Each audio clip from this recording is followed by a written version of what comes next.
Hello दोस्तों। आज के इस वीडियो लेक्चर में हम लोग इस प्रश्न को यहाँ पे हल करेंगे।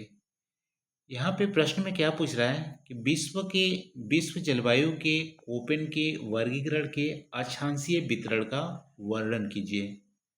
तो कोपेन के जो जलवायु की वर्गीकरण की जो सिद्धांत है उसके अक्षांशीय वितरण का वर्णन करना है।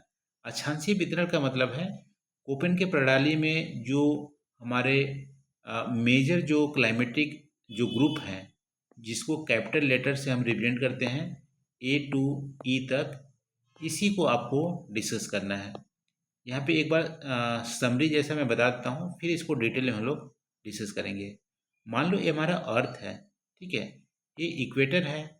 इक्वेटर से पोलर की ओर जाते हैं तो हमारा क्या होता है, टेम्परेचर हमारा घटता है, ठीक है, टेम्परेचर घटता है, प्रेसिपिटेशन भी घटता है।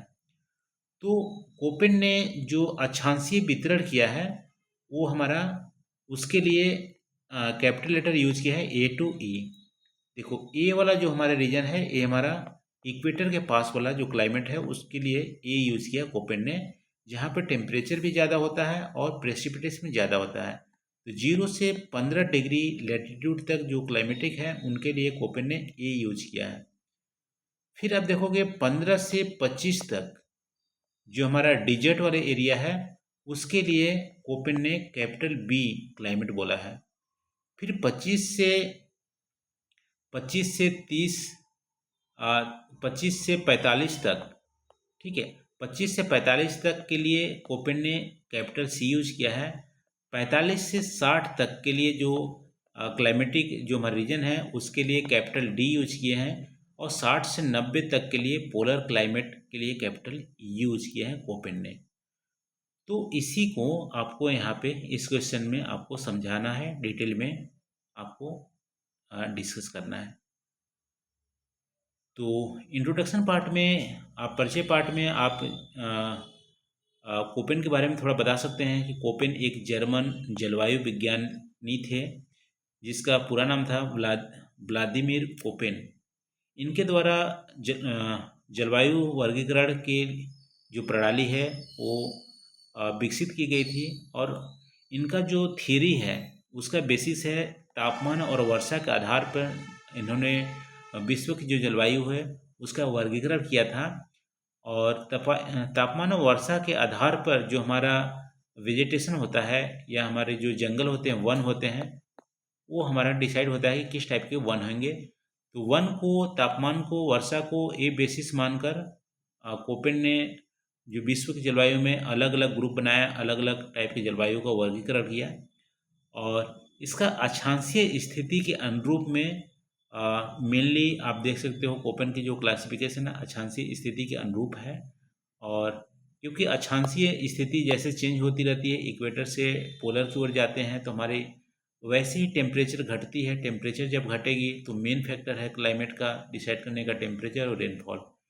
तो इसलिए अक्षांशीय अंतर जो वर्गीकरण है क्लियरली दिखता है कोपेन की जलवायु की जो क्लासिफिकेशन है उसमें। तो विश्व की जलवायु के कोपेन के वर्गीकरण के अक्षांशीय वितरण इस प्रकार है। पहला, उष्णकटिबंधीय जलवायु, जिसको कोपेन ने ग्रुप ए बोला। इनकी स्थिति क्या है, भूमध्य रेखा के दोनों ओर 0 से 15 से 20 जो डिग्री अक्षांशीय तक है वो हमारा ग्रुप ए है। जैसे हमारा अर्थ है, ये इक्वेटर है, तो इक्वेटर से 15 डिग्री नॉर्थ और 15 डिग्री साउथ दोनों के बीच की जो क्लाइमेटिक रीजन है इसके लिए कैपिटल ए यूज किया कोपेन ने। इसके अलावा इस ए में भी सब डिवीजन किए। ए एफ वर्षा वन वाले हैं, ए एम मानसून वाले जो इंडिया में पाए जाते हैं ज़्यादातर, ए डब्ल्यू ए एस जो सवाना वाले रीजन में है वो हमारे हैं। यहाँ पे विशेषता क्या है, वर्ष भर उच्च तापमान रहता है और वर्षा भी ठीक ठाक होती है, और यहाँ पे जो वन पाए जाते हैं उष्णकटिबंधीय वन पाए जाते हैं ए वाले क्लाइमेट में।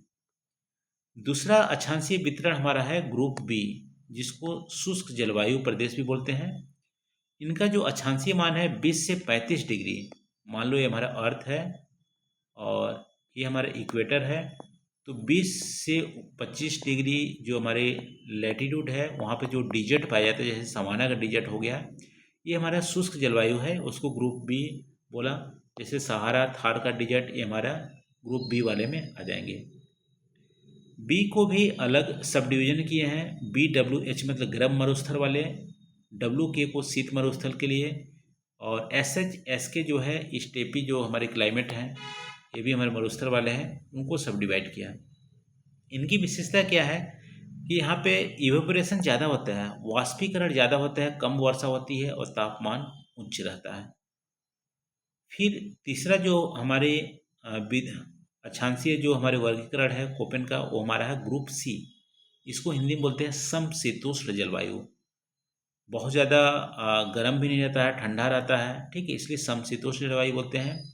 इसका अक्षांशीय मान देखेंगे 30 से 45 है।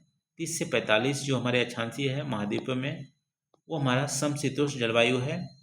इसकी सब डिवीजन भी है CFA या CWA, आर्द्र समशीतोष्ण। आर्द्रक मतलब जहाँ पर वर्षा ठीक ठाक हो रही हो। CFB समुद्री पश्चिमी तटीय वाले हैं। CS भूमध्य सागर वाला।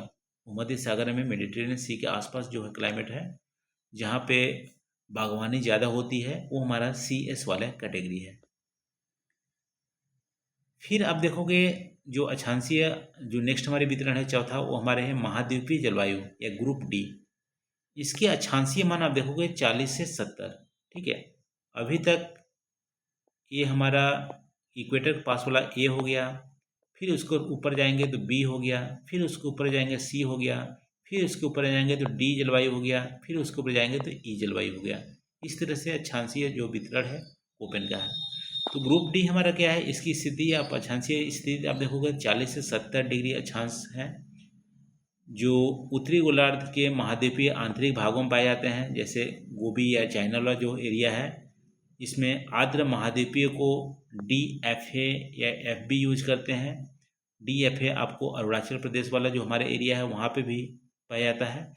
DFC उप आर्कटिक वाला है, यहाँ पे अत्यधिक तापमान विविधता रहती है, यानी टेम्परेचर का डिफरेंस ज़्यादा रहता है, गर्मी में ज़्यादा, ठंडी में और ठंडी, लंबी और कठोर सर्दियाँ हमारा होता है। फिर इसके अलावा देखोगे ध्रुवीय जलवायु जो ग्रुप ई का पार्ट है, इसका अक्षांशीय मान 70 से 90 डिग्री है, दोनों ध्रुव के समीप होता है। ET टुंड्रा के लिए हम यूज करते हैं EF, जहाँ पे हिम आवरण होता है वहाँ पे। यहाँ पे सौर जो हमारे विकिरण है, सौर जो सोलर एनर्जी है वो बहुत कम होता है, बर्फ परमाफ्रॉस्ट ज़्यादा होते हैं। इसके अलावा अक्षांशीय जो हमारी वेरिएशन है, इसके अलावा भी एक कैटेगरी और है ग्रुप H कैटेगरी, जो हमारे पर्वतीय क्षेत्रों में पाए जाते हैं, जैसे हिमालय एंडीज में। हिमालय एंडीज में क्या होता है, जैसे जैसे ऊंचाई बढ़ती है वैसे लैटिट्यूड हिमालय को देखोगे तो हमारा मुश्किल से 30 डिग्री के अराउंड होगा। 25-30 डिग्री जो हमारी लैटिट्यूड है वो हमारा हिमालय पर्वत का होगा। तो वहाँ पे आप देखो लैटिट्यूड तो कम है, लेकिन वहाँ पे जो सारी तरह से क्लाइमेटिक वहाँ पे पाए जाते हैं हिमालय रीजन में, क्योंकि उसकी हाइट बढ़ती है। जैसे जैसे हाइट बढ़ेगी टेम्परेचर हमारा कम होता है। तो सभी अक्षांशों में उच्च जो पर्वतीय क्षेत्र हैं जैसे हिमालय एंडीज है, उसका जलवायु को, वहाँ की जलवायु को डिफ्रेंशिएट करने के लिए हम ग्रुप H का यूज करते हैं कोपेन द्वारा, ठीक है। तो ये हमारा अक्षांशीय वितरण हो गया कोपेन के जो जलवायु के जो क्लासिफिकेशन है उसके लिए। निष्कर्ष में आप बोल सकते हो कोपेन का जो वर्गीकरण है पृथ्वी के जलवायु क्षेत्रों का अक्षांशीय वितरण स्पष्ट रूप से दिखाता है। जैसे जैसे हम पोलर की ओर जाते हैं हमारे जलवायु में हमारे चेंजेस देखने को मिलता है, और ये अक्षांशीय वितरण हमारे सौर विकिरण और जो वायुदाब की पेटियाँ हैं, समुद्री प्रभाव है, इससे भी तालमेल खाता है। और इससे हम वनस्पति का भी वर्गीकरण अच्छे से कर लेते हैं, क्योंकि वनस्पति हमारा टेम्परेचर और प्रेसिपिटेशन पे हमारा बेस्ड होता है। तो इस तरह से इनको आप कंक्लूड कर सकते हैं। तो ये रहा दोस्तों, आज हम लोग क्या डिस्कस किए, विश्व जलवायु के कोपेन के वर्गीकरण के अक्षांशीय वितरण का हम लोग वर्णन किए।